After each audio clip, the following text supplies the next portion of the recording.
नमस्कार मित्रों, मैं आचार्य धर्म शिक्षक सिद्धनाथ त्रिपाठी कुंडली दर्शन में आप लोगों का स्वागत करता हूं। आप लोगों के बीच एक नए रोचक विषय को लेकर आया हूं।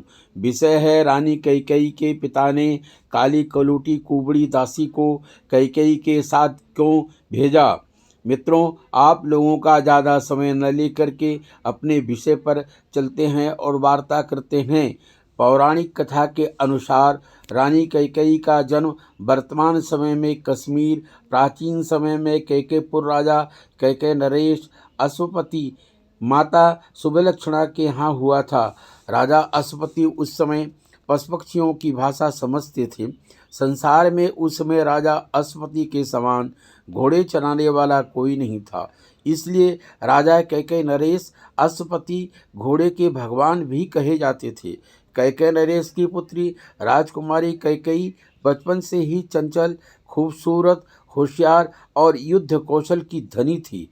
एक दिन बचपन में कैकेयी अपने सहेलियों के साथ घूमते घूमते एक गुफा में पहुंच गई, जहां पर श्रवण कुमार के पिता ऋषि रतन राजा कैकेय नरेश के राजपुरोहित थे, जो अंधे थे। धुनी रमाए गुफा में ध्यान मग्न थे।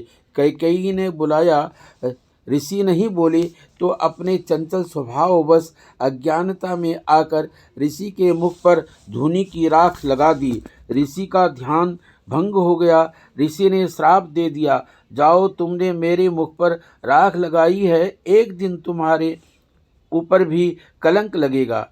यही ऋषि बाद में अपने पुत्र वियोग के कारण राजा दशरथ को भी श्राप दे दिए थे। कहा गया है कि ऋषियों का हृदय फूलों से भी कोमल और वज्र से भी कठोर होता है। वज्रादप कठोराणी मृदूनी पुष्पाणि च। ऋषि अपनी लकड़ी डंडी ढूंढने लगे। कैकेयी ने उनकी डंडी हाथ में दे दी। तब ऋषि प्रसन्न होकर आशीर्वाद दे दिया, समय आने पर तुम्हारा हाथ वज्र जैसा हो जाएगा।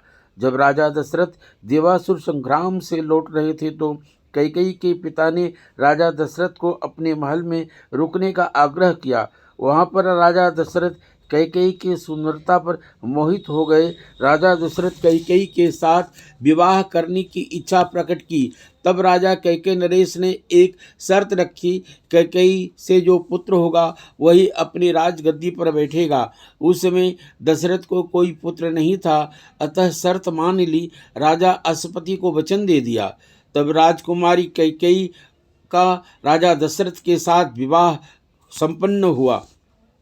मित्रों, ध्यान से सुनिएगा, प्रश्न का उत्तर बताने जा रहा हूँ। जब ब्रह्मा जी ने सभी देवताओं से कहा भगवान श्री हरि विष्णु राम के रूप में अवतार लेने जा रहे हैं, उससे पहले सभी देवता लोग पृथ्वी पर अलग अलग रूप में जन्म ले लो। उसी समय दुंदुभि नाम की गंधर्व कन्या से भी कहा, तुम भी पृथ्वी पर जाओ और राम कार्य में सहायक बनो। वही दुंदुभि गंधर्व कन्या राजा अश्वपति के पास मंथरा के नाम की दासी थी।